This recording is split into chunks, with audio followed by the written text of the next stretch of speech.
Namaste, welcome back to my channel. In this video, I will discuss about the pathogenesis of E. coli, Shigella, Salmonella. In previous video, I discussed about the classification, morphology. First of all, I discussed about the morphology of all these three. These three are gram-negative bacilli, and I discussed about the capsule and discussed about the non-sporing and motility. Also, I discussed about these three. Next, I discussed about the classification, like E. coli has a old classification like lactose fermenting, non-lactose fermenting, late lactose fermenting, and again like Gardner Venkatramana classification in Vibrio, and halophilic, non-halophilic classification. I discussed about the total halophilic Vibrios like Parahemolyticus, Molnificus, and Alginiticus, Molnificus, and Alginolyticus. I discussed about those clinical features and lab diagnosis about three halophilic Vibrios. And next, I discussed about the clinical features of each one of them. First, E. coli has all these UTI infections, diarrhea, next pneumonia, meningitis, and like endovascular infections. I discussed all these. In Shigella having also has dysentery, main dysentery, next intestinal complications, and next metabolic complications. I discussed about Shigella clinical manifestations. Next, I discussed about the Vibrio clinical manifestation like rice water stools and watery diarrhea. Along with, I discussed about the water content. Based on water content, discuss the clinical features. If less than 5% water loss or body water fluid losses, it leads to thirst, increases thirst. If 5 to 10% leads to hypotension, like postural hypotension and weakness, body pulses can be decreased, and tachycardia, tachycardia. These are the clinical manifestations. If greater than 10% body water losses, it leads to renal failure and also sunken eyes and wrinkled skin. Sometimes it leads to coma. These are the clinical features of all these three. Next, I discuss about the lab diagnosis also. Lab diagnosis, out of the lab diagnosis, first one I discuss about the specimens collection like in E. coli and Shigella and Vibrio. In E. coli, I discuss what are specimens like UTI, blood, and CSF, sputum, wound and soft tissue infections like swabs, pus swab, and wound swabs. In Shigella, only we should take the fresh tools, not rectal swabs. In E. coli, in Vibrio, we should take freshwater stools along with rectal swabs also. I discussed about the gram staining in microscopy. Microscopic gram staining, how it present, gram negative. All these are gram negative bacilli only, but all these are motile except Shigella. These two are motile. Because of Vibrio are comma shaped in structure, and it seems like in fish stream like appearance. They are like fish stream like appearance.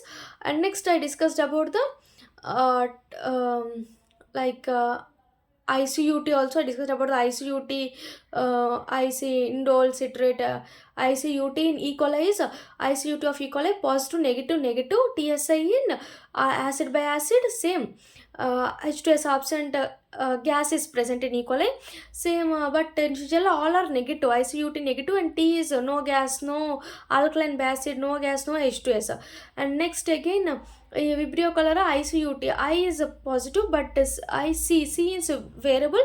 U is negative, T is positive. TSI methods are alkaline by acid, and H2S absent, and gas is also absent. These Shigella and E. coli has catalase oxidase positive and negative, but both are positive in Vibrio cholera. Next, I discussed about the typing also, and AST methods and molecular methods. I discussed all these lab diagnosis, and also I discussed about the culture. Cultures are very much important in E. coli. We discussed about the McConkey agar and blood agar, beta hemolytic. But in Shigella, we discussed about the selective medium and enriched medium. Selective medium has what is it? DCA and XLD agar, and enriched medium has selectine F broth and gram negative broth. Same, we discussed Vibrio also have selective medium and what is that? Selective medium, and again enrichment broth. In selective medium, I discussed about the like TCBS agar, GGT agar, and bile salt agar. But in enrichment broth we discussed about the APW, like alkaline peptone water, and Monsoor taurocolate tellurate peptone water. These are the cultures of these three. And same I discussed about the motility of these three. So in this video I will discuss about the pathogenesis and virulent factors of each of them. So first we should discuss about the E. coli pathogenesis. Shigella and Vibrio also. See, in pathogenesis of E. coli, virulent factors are antigen toxicity and toxins are present. First, we should discuss about the antigen structure and toxicity. Toxins are antigen structures are inwards is called made up of cell wall. Outward is capsule. It having flagella and fimbria is present. So, based on this flagella, if we have flagellar antigens, means H antigens, which are helpful for motility, and fimbrial antigens present, which are helpful for attachment, and capsular antigen, which helpful for covering the O antigen. O antigen is called cell wall antigen. This is called somatic antigen, which is the lipopolysaccharide of cell wall. It is an antigenic structure of E. coli. Next, what are the next, what is this antigenic structure of Shigella? Shigella having only somatic antigen, O antigen, and capsular antigen, fimbrial antigen only, no flagella, because it is not motile, so it does not have any flagella. More virulent is S. dysentery, less virulent is S. soli. Okay. Next, we should discuss about the toxins. Toxins of Vibrio have no antigenic structure. Only these two having antigenic structures. And Vibrio having toxins. So first antigenic structures is virulent factor. Next, toxins. Toxins are enterotoxins and cytotoxic necrotizing factor 1. C and F1, cytotoxic necrotizing factor 1. Next, secretory and autotransporter toxins, SAT. Secretory autotransporter toxins are also present, sir. Okay. These are the enterotoxins. Should remember these three enterotoxins. Enterotoxins are heat liable, heat stable, and virotoxins, Shiga toxins. Also called virotoxins, also called Shiga toxins. Okay. And what are the toxins present in Shigella? They have exotoxin, endotoxins. Exotoxins divided into two types: Shigella enterotoxin, Shigella Shiga toxins. Shiga toxins are similar to E. coli, hemorrhagic, what is this? EC, I think E. coli, not CC, it's EC. It's EC. Okay. Here, Shigella enterotoxins are similar to cholera toxins. These are similar to cholera toxins. Shiga toxins are similar to enterocoli toxins. Hemorrhagic enterocoli toxins are endotoxins. These are exotoxins. Endotoxins are endotoxins leads to ulcerative intestinal inflammation. These are because of endotoxins. These are the clinical features. Next, what are the toxins present in cholera? Cholera having 6 toxins, 6 subunit toxins like A and B. A has again divided into A1 and A2, and B have 5. 6 subunit toxins. One is A toxins. A is divided into A1, A2. Remaining 5 are B toxins present in cholera. So now I discussed about the enterotoxins of E. coli. Heat liable, heat stable, virotoxins, and Shiga toxins. Okay. So what is heat liable, heat stable, virotoxin, and Shiga toxins? Heat liable, heat stable is ETEC, virotoxin, cytotoxin, EHEC. Okay, here A fragment, B fragment in present in toxins. This B fragment enters into the small intestine of brush border epithelium. Because of B toxin, the A toxin, B toxin helps to facilitate the entry of A toxin. When here this is the same cholera toxin is also same as E. coli toxin. When this is a B toxin, this is A toxin. When B toxin enters and binds the small intestine, it facilitates the way for the A toxin to enter into the small intestine. Small intestine. Then after entering, it activates the adenylate cyclase, so it increases the CAMP. If CAMP increases, it inhibits the reabsorption mechanism, like water, NaCl. No reabsorption will occur. So there is water electrolytes increase in the lumen. So it leads to diarrhea. This is heat liable toxin. Heat liable toxin is adenylate cyclase. It leads to increase in CAMP pathway. But heat stable toxin same, but it activates the guanylate cyclase, here adenylate cyclase, here guanylate cyclase, here camp, here cgmp. Same, these are leads to diarrhea. This is the same same toxins, but different in adenylate cyclase, guanylate cyclase, cgmp. Next, virotoxin and shigotoxins are generally this virotoxin inhibit the protein synthesis. Then there is no cell function. Cell will not function because of there is no protein synthesis, so it leads to damage of cell. If cell will damage, no reabsorption will occur, then it leads to diarrhea. This is virotoxin and shigotoxins. And cholera toxins also present. Same, cholera toxins are also same. See, this is the diagram of cholera toxins, and A and B, these are the two types of toxins. A and B, when B enters into facilitate the small intestine, when B will attach it to the endothelium of small intestine, then it facilitates the entry of a toxin into the small intestine. It binds with the G protein and leads to activate the adenylate cyclase, and CAM pathway increases.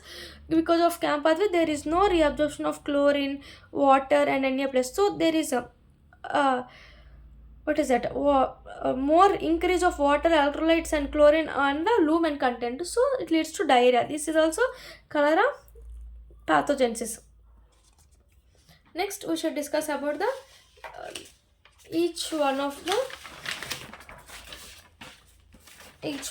Diarrheogenic toxins I discussed. There are 6 types of diarrheogenic toxins, like first one is, these are diarrheogenic toxins. There are 6 types. First one is enteropathogenic E. coli, enterotoxigenic E. coli, enterohemorrhagic E. coli.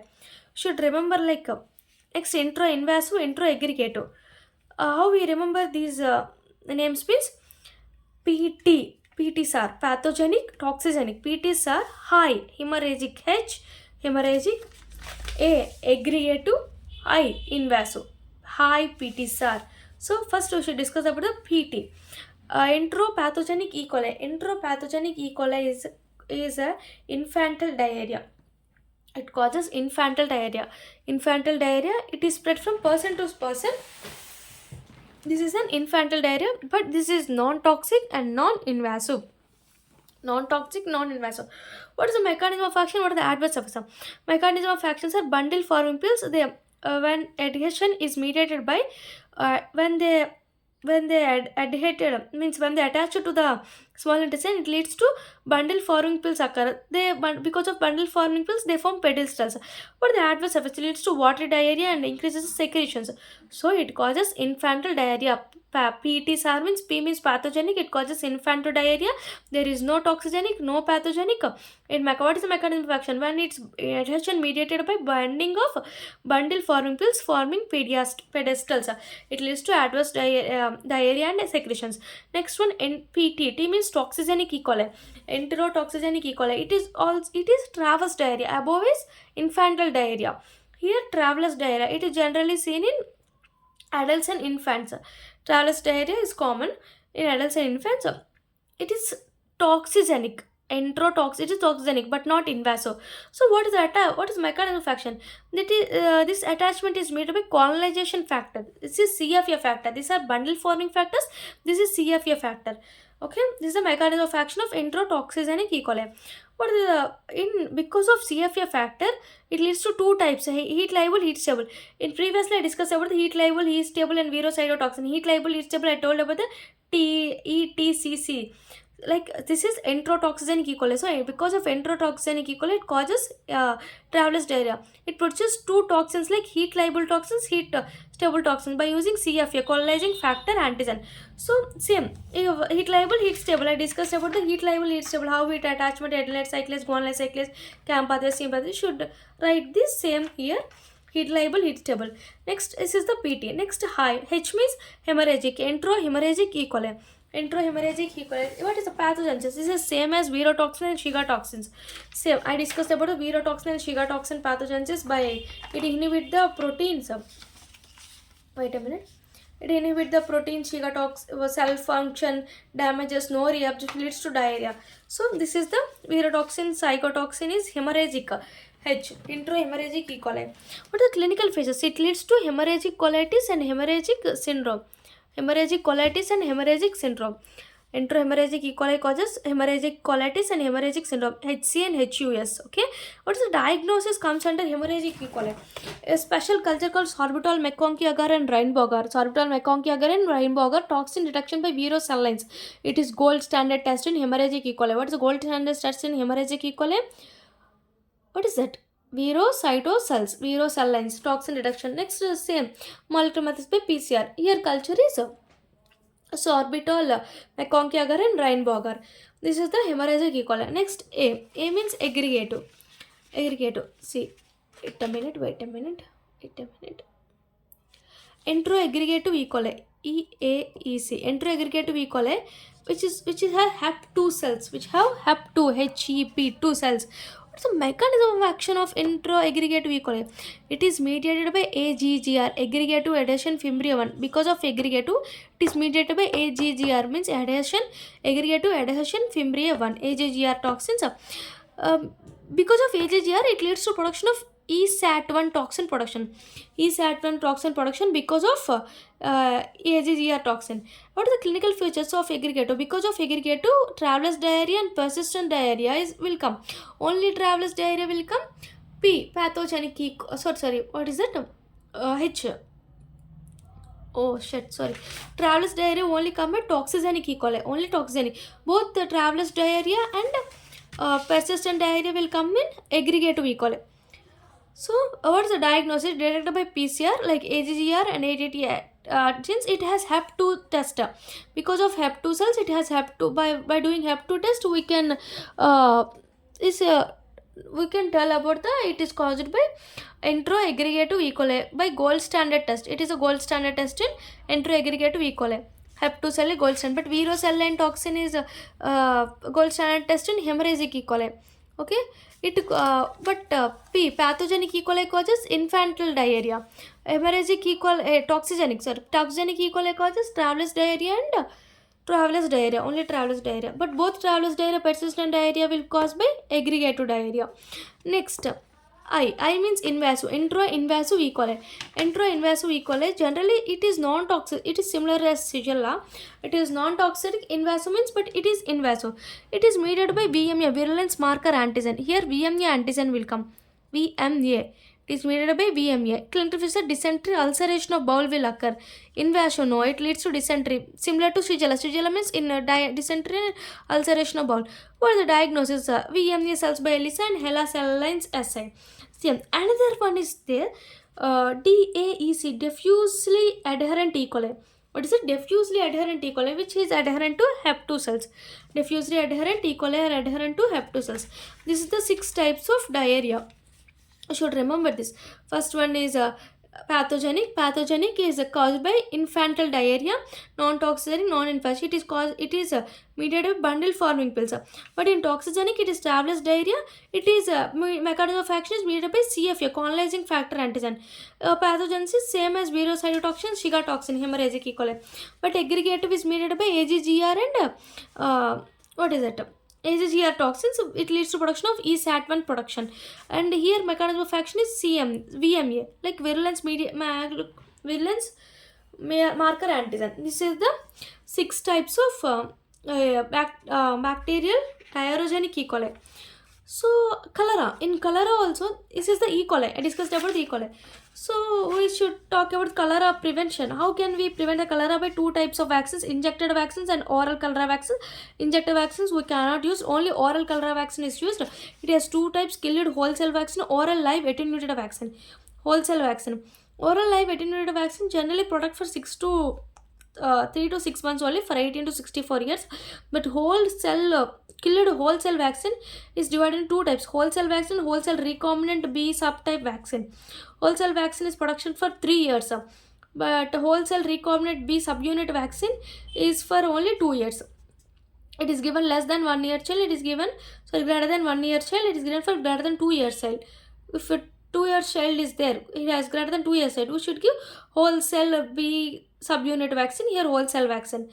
Live attenuated will be given for 18 to 64 years. Okay, killed vaccine for greater than 1 year, greater than 2 years. Live vaccine for greater than 16 to 34, 18 to 64 years. This is the cholera prevention. What is the treatment? Last one is treatment.